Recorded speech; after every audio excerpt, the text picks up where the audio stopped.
कहानी की शुरुआत में हम एक लड़के निक को देखते हैं जो कॉलेज में पढ़ता है, अपनी मॉम के साथ रहता क्योंकि उसके डैड की मौत हो गई है।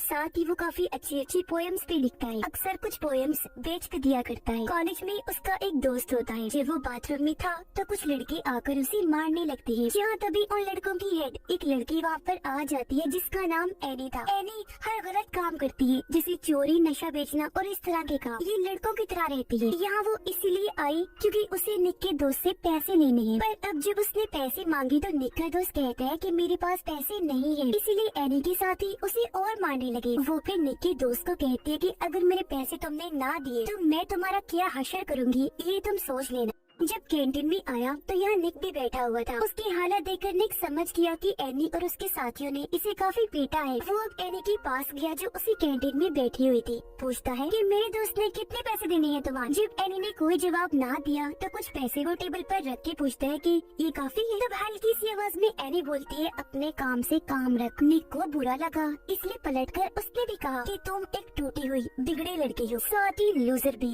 जो कहकर वो जाने लगा, पर एनी को इतना गुस्सा आया कि वो निक पर हमला कर देती है और इस तरह इन दोनों की लड़ाई हो जाती है। कुछ देर के बाद दोनों को प्रिंसिपल की ऑफिस भेज दिया गया। प्रिंसिपल एनी को आगे से ऐसा ना करने का कहकर यहाँ से भेज देते हैं, जबकि निक को कहते हैं कि ऐसी लड़कियाँ ठीक नहीं होती तो इससे दूर रहो। जिसके बाद वो भी यहाँ से चला जाता है। रात को निक के घर उसका दोस्त आया जो उसे कुछ पैसे देकर पोएम खरीदता है। फिर पूछता है कि कल रात एक पार्टी है, क्या तुम जाओगे उसमें। निक कहता है कि नहीं, क्योंकि कल मैं लंदन जा रहा हूँ। वहाँ एक काफी बड़ी अकेडमी में राइटर्स की मीटिंग है। वो उसे अपने टिकट भी दिखाता है। उसके दोस्त ने पूछा क्या तुम्हारी मॉम को पता है इस बारे में। निक कहता है कि नहीं, अगर उन्हें पता चल गया तो वो मुझे जाने नहीं देंगे। अब एनी अपने एक दोस्त के पास आई जो भी उसकी तरह गलत काम करता है। ये दोनों अब एक ज्वेलरी की दुकान पर आकर रुके। वहाँ का शीशा एनी तोड़कर वो उससे ज्वेलरी चुरा लेती है। अगली सुबह जब एनी वहाँ से जाने लगी तो अपने साथ वो चोरी करे ज्वेलरी भी ले जाने लगती है। उसका दोस्त कहता है कि ज्वेलरी इधर ही रहने दो, इसकी हिफाजत मैं करूँगा। एनी कहती है कि नहीं,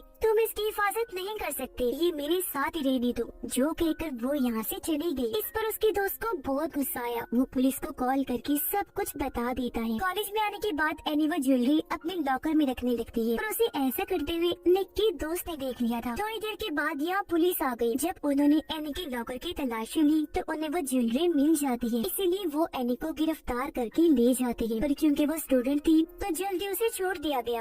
एक हफ्ते के बाद उसकी कोर्ट में पेशी है। छूटने के बाद वो अपने दोस्त को कॉल करके बताती है कि मुझे गिरफ्तार कर लिया गया था। वो पूछता है तुमने कुछ बताया तो नहीं। एनी कहती है कुछ भी नहीं। फिर वो पूछता है कि कौन हो सकता है ये जिसने पुलिस को सब बताया। अब हालांकि वो खुद ही था, पर यहाँ एनी को ये लगता है कि वो निक का दोस्त है जिसने पुलिस को सारी जानकारी दी, क्योंकि लॉकर के पास उसने एनी को देखा था। अब आज रात क्योंकि निक लंदन जाने के लिए निकलने वाला था, इसलिए वो अपने दोस्त को मिलकर अलविदा कहता है। फिर जब वो घर आया तो उसकी मॉम को भी पता चल गया था कि आज रात वो लंदन जाने वाला है, क्योंकि उसकी फ्लाइट लेट थी और एयरपोर्ट से जो कॉल आई थी वो निक की मॉम ने उठा ली थी। पूछने पर निक बताता है मॉम वो मैं आपको बताने ही वाला था। वो कहती है झूठ मत बोलो बेटा, टिकट तुम्हारे पास कब से थी, तुम चाहती तो बता सकती थी। गलत बात है, मुझे लगता है मैं किसी अजनबी के साथ रह रही हूँ, और यहाँ से चली जाती है। निक को भी बुरा लगा, इसलिए रात को वो टिकट लेकर उस पार्टी में चला जाता है जिसके बारे में उसके दोस्त ने निक को बताया था। जब उसका दोस्त पार्टी में आ रहा था तो उसे एनी और उसके साथी पकड़ लेते हैं। वो पीटने लगी ताकि सच उगलवा सके। वो उसे बहुत मारने लगी, इसलिए वो कह देता है कि वो मैं नहीं निक है। सारी जानकारी पुलिस को उसने ही दी थी। यहाँ उसने निक का नाम इसलिए लिया था क्योंकि उसे लग रहा था कि वो तो लंदन जा चुका है, पर वो तो पार्टी में था जो अपनी टिकट एक लड़की को दे देता है। और अब जब वो अपने घर जाने लगा तो एनी और उसके साथी निक को भी पकड़ लेते हैं। यहाँ निक का दोस्त भी उनके साथ था। वो उसे बहुत बुरा मारते हैं जिससे उसकी सांसें रुकने लगती है। हालांकि उसका दोस्त भी ऐसा करने से उन्हें मना करता है, मगर वो नहीं रुकते। ये सब देखकर उसका दोस्त काफी दुखी हो गया क्योंकि उसे लग रहा था कि निक मर गया है। ये अब उसे एक सुनसान जगह पर छोड़कर यहाँ से चले जाते हैं। एनी तो अपने दोस्त के पास आ गई, उसे बता देती है कि मेरे हाथों निक का खून हो गया है। उसका दोस्त कहता है कि तुम जाओ यहाँ से, क्यों आई हो यहाँ। जो सुनकर हालांकि एनी को बुरा तो लगा, लेकिन वो यहाँ से चली जाती है। अगले दिन निक बाकी बच्चों के साथ क्लास में बैठा हुआ था। टीचर क्लास में आकर सब बच्चों से एक सवाल पूछती है जिसका जवाब निक के अलावा किसी को भी नहीं आता था। वो खड़ा होकर जवाब देता है, लेकिन हैरत उसकी आवाज टीचर और बच्चे सुन ही नहीं पाते। निक को भी अजीब लगा। वो पूछता है कि यहाँ पर क्या हो रहा है, क्या तुम लोग मेरा मजाक बना रहे हो? जो कहकर वो उठा, जोर जोर से चिल्लाने लगा, सबके आगे हाथ हिलाने लगता है, पर कोई ना तो उसे देख और ना ही सुन पा रहा था। वो अब एक किताब जो टेबल पर पड़ी थी उसे उठाकर दूर फेंक के मारता है, लेकिन अगले पल जब उसने टेबल पर देखा तो किताब वहीं पर पड़ी हुई थी। टीचर कहती है कि निक और उसकी पोयम के बारे में तब बात करेंगे जब वो क्लास में होगा। जो सुनकर वो काफी चौंक गया। कहते हैं, अरे ये क्या हो रहा है, मैं क्लास में ही तो हूँ, आखिर क्यों किसी को नहीं दिख रहा? वो प्रिंसिपल के ऑफिस में जाकर फोन उठाता है, अपनी मॉम को कॉल करने लगता है। तभी प्रिंसिपल भी आ गई। फोन की घंटी बजने लगती है। असल में निक को ये लग रहा था कि फोन मेरे हाथ में है, पर वो तो अपनी जगह पर ही पड़ा हुआ था। और अब प्रिंसिपल जब फोन उठाते हैं तो कॉल पे निक की मॉम थी। वो उनसे पूछती है क्या निक क्लास में है, जिस पर प्रिंसिपल फोन वहीं रख के निक को क्लास में चेक करने चले जाते हैं। और अब वो यहाँ से भागकर जाने लगता है, पर तभी एक लड़की से टकरा गया जिससे वो नीचे गिर जाती है। लेकिन अब जब उसने दोबारा देखा तो लड़की अपने रास्ते आगे बढ़ने लगी, यानी वो गिरी ही नहीं थी। वो यहाँ से भागकर सीधा अपने घर आया, जहाँ उसकी मॉम के साथ एक डिटेक्टिव होता है जो उसके कमरे की तलाशी ले रहा था ताकि यहाँ से कोई काम की चीज मिल सके। लेकिन उन्हें निक के बारे में कोई सुराग नहीं मिलता। इधर भी निक उन्हें नजर नहीं आ रहा था, जबकि वो सबको देख और सुन भी सकता था। अब ये डिटेक्टिव यहाँ से सीधा एनी के पास गया, क्योंकि कल ही उसके साथ निक की लड़ाई हुई थी। डिटेक्टिव उसे कहते हैं कि तुम्हें पकड़वाने के लिए पुलिस स्टेशन में किसी ने कॉल की थी, क्या वो निक था? एनी बोली कि मुझे नहीं पता, मैं तो अपने दोस्त के साथ ही उस वक्त। जो कहकर डिटेक्टिव यहाँ से चला जाता है। निक ने क्योंकि ये सारी बातें सुन ली थी, इसलिए वो एनी से पूछता है, क्या तुमने बस मुझे इसलिए मारा क्योंकि तुम्हें लग रहा था कि पुलिस को सारी जानकारी मैंने दी? जो कहकर वो एनी को धक्का देकर छत से नीचे गिरा देता है। पर अगले ही पल उसने देखा कि ये सिर्फ मुझे लग रहा है, ऐसा कुछ हुआ ही नहीं, क्योंकि एनी तो अभी भी उसके पास ही खड़ी हुई थी। जिसके बाद निक यहाँ से अपने घर आया। वो जब कमरे में लेटा हुआ था तो उसकी मोम आई, जो निक की डायरी से उसकी पोयम को पढ़ने लगती है, पर बीच में ही छोड़कर वो यहाँ से चली गई। तभी निक के कंधे पर एक चिड़िया आकर बैठ जाती है। वो उसे वहाँ से हटाकर हाथ में पकड़ लेता है। इस बात से निक को बहुत खुशी हुई, क्योंकि जो हालात उसके साथ हो रहे थे उनमें से ये पहली चीज थी जिससे वो हाथ लगा सकता था। अब तभी उसकी नजर सामने पड़ी। उसने देखा कि जो चिड़िया इस वक्त मेरे हाथ में है वो तो सामने गिरी पड़ी है, जख्मी होने की वजह से तड़प रही है, क्योंकि जल्द ही मरने वाली थी। और अब अगले ही पल वो मर जाती है, जिसके साथ ही निक के हाथ से भी गायब हो जाती है। तब ये देखकर वो सारी बात समझ जाता है, यानी उसे पता चल गया था कि मैं अभी भी जिंदा हूँ, बस मेरी आत्मा मेरे जिस्म से बाहर निकल आई है। यानी मैं जिंदगी और मौत के बीच की उस जगह पर हूँ जहाँ मेरी मौत कभी भी हो सकती है, बिल्कुल इस चिड़िया की तरह। पर अगर मैं मर गया तो मेरी आत्मा हमेशा हमेशा के लिए इस दुनिया से चली जाएगी। पुलिस को वो जगह पता चल गई थी जहाँ उस रात एनी और उसके साथियों ने निक को मारा था। पुलिस के साथ निक का दोस्त भी था, लेकिन वो ये नहीं बताता कि निक का जिस्म कहाँ है, क्योंकि उसे लग रहा था कि इस तरह मैं फंस जाऊंगा, जिसके बाद एनी और उसके साथी भी मुझे मारेंगे। यहाँ भागकर निक भी आया। वो डॉग और पुलिस के सामने आकर उन्हें रास्ता समझाने की कोशिश करने लगता है, यानी मैं उस तरफ हूँ, लेकिन कोई फायदा नहीं होता। इसलिए काफी ढूंढने के बाद भी पुलिस को उसकी बॉडी जिस्म नहीं मिलता। अब एनी अपने घर आई। उसके पीछे पीछे निक भी आ जाता है। उसने देखा कि एनी का एक छोटा भाई है जिससे वो बहुत प्यार करती है। असल में उसकी मॉम की मौत हो गई थी और बाप ने दूसरी शादी कर ली थी। एनी को कभी प्यार नहीं मिला, उसका किसी ने ख्याल ही नहीं रखा, तो बगैर माँ बाप और प्यार के पलने बढ़ने पर वो गलत रास्ते पर चल पड़ी। वो अपने भाई को कहती है कि तुम मेरे जैसे कभी मत बनना। अपने भाई को उसने गले से लगा लिया। आंखों में आंसू थे, क्योंकि वो खुद भी कभी ऐसी बनना नहीं चाहती थी, लेकिन हालात ने उसे ऐसा बनने पर मजबूर कर दिया। फिर वो अपने भाई को कहती है कि अगर किस्मत ने साथ दिया, मुझे मौका मिला, तो मैं एक अच्छा काम जरूर करूंगी ताकि तुम्हें मुझ पर फख्र हो।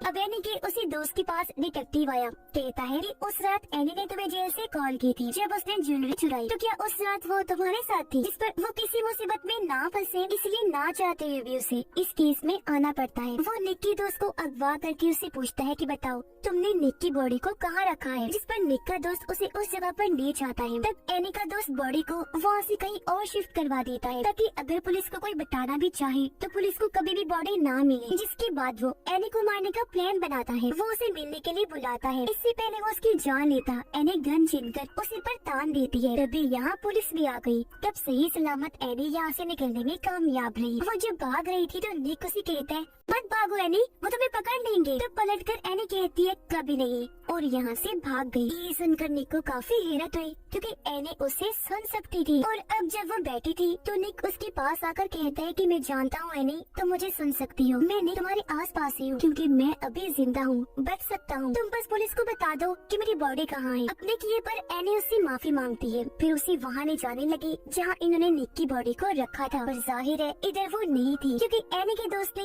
वो कहीं और फेंकवा दी थी। पर यहाँ इन्हें च्युइंगम का रैपर मिल जाता है जो निक का दोस्त खाया करता था, जिससे दोनों समझ गए कि बॉडी यहाँ से गायब होने में निक के दोस्त का भी हाथ है। इसलिए अब एनी उसके दोस्त को पकड़ लेती है, मार मार कर पूछती है कि बताओ निक कहाँ है। उसकी बॉडी वहाँ पर नहीं है जहाँ वो रखी थी, जिस पर अब वो एनी को सारी बात सच सच बता देता है। कहता है एनी ये तुम सोच रही हो वैसा कभी हुआ ही नहीं था, तुम उस रात मार मार कर मुझसे नाम उगलवाना चाहती थी। तब मैंने बिना सोचे निक का नाम इसलिए नहीं दिया क्योंकि मुझे लग रहा था कि वो लंदन गया है, पर वो नहीं गया, इधर ही था। और ऐसा कभी हुआ ही नहीं कि उसने पुलिस को सारी जानकारी दी, और नहीं मैंने पुलिस को बताया था। और हाँ वहाँ से निक की बॉडी मैंने नहीं तुम्हारे दोस्त ने हटाई थी क्योंकि सारे फसाद की जड़ वो है। उसने पुलिस को कॉल करके तुम्हारे बारे में बताया था। जो सुनकर एनी काफी चौंक गई। सच जानकर हैरत तो उसे हो रही थी, साथ साथ उसे दुख भी था। और अब वो यहाँ से सीधा अपने दोस्त के पास गई। गन पॉइंट पर उसे लेकर कहती है कि मैं तुम्हारा सारा सच जान गई हूँ और अब बताओ मुझे निक की बॉडी कहाँ है। तो अब मजबूरन उसे बताना पड़ता है। वो कहता है कि निक की बॉडी डैम के पास है, जल्दी उसे वहाँ से निकालो वरना पानी उसे बहा कर ले जाएगा। और अब जब एनी वहाँ से जाने लगी तो उसका दोस्त गोली मार देता है जिससे वो जख्मी होकर नीचे गिर गई। इससे पहले कि दूसरी गोली मारकर उसकी जान ही ले लेता,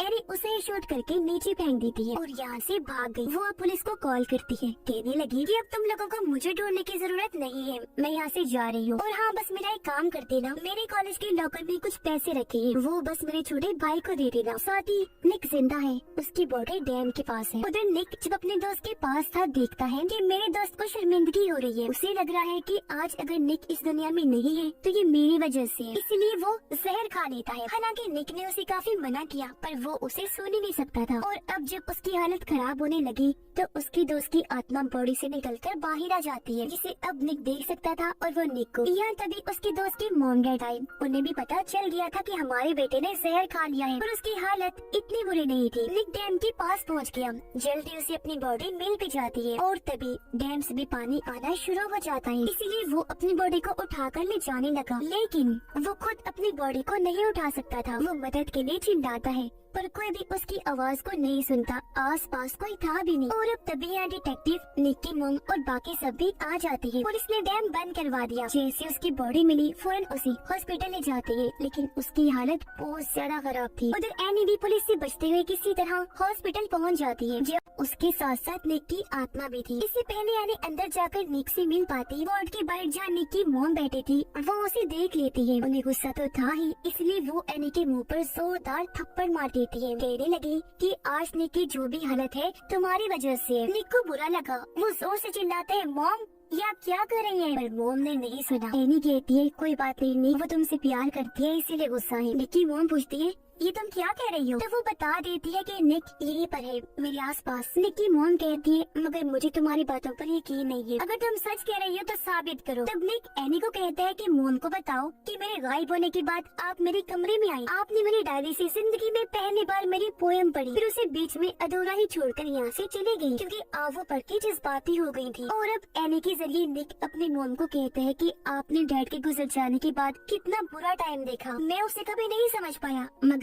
अब मैं सब कुछ समझ सकता। लेकिन मॉम कहती है अच्छा बस बताओ तुम्हें क्या चाहिए। तब एनी कहती है कि मैं एक बार निक से मिलना चाहती हूँ क्योंकि मैं ही हूँ जो उसकी मदद कर सकती हूँ, उसे वापस ला सकती हूँ। इसलिए अब निक की मॉम उसे अंदर जाने की इजाजत दे देती है। निक के पास आने के बाद एनी की आंखों में भी आंसू आ गए थे। वो उसे कहती है प्लीज वापस आ जाओ, फिर उसके कंधे पर सर रखी वही लेट गई। और अब कुछ ही पलों में निक आंखें खोलता है, यानी उसकी आत्मा बॉडी में वापस आ गई थी। निक एनी से पूछता है क्या तुम मुझे देख सकती हो? वो कहती है कि हाँ, मैं हमेशा से एक अच्छा काम करना चाहती थी। निक बोला और आज तुमने वो कर ही दिया, मुझे वापस लाकर तुमने ही मेरी जान बचाई है। और अब निक तो बच गया था लेकिन एनी की मौत हो गई थी क्योंकि उस बेचारी को गोली लगी थी, जख्म बहुत गहरा था, उसका इलाज भी नहीं हो पाया था। और इस तरह उसने अपनी जान की परवाह किए बगैर निक की जान बचाई और अपनी बात को सही साबित कर दिया। अब निक एनी के भाई के पास गया जो प्लेन उड़ा रहा होता है। एनी का भाई कहता है कि मेरी बहन मुझे यहाँ लाया करती थी जो अभी इस दुनिया में नहीं रही, वो बहुत अच्छी थी। बच्चा दुखी था। तब निक उसका मूड ठीक करने के लिए कहता है चलो हम एनी को एक मैसेज भेजते हैं। हम उसे कहते हैं हे एनी, ठीक है ना? इस पर उसका भाई कहता है हाँ, और ये लिखकर उन्होंने प्लेन को हवा में उड़ा दिया। प्लेन को दोनों उड़ता हुआ देख रहे थे। ये फिल्म इधर ही खत्म हो जाती।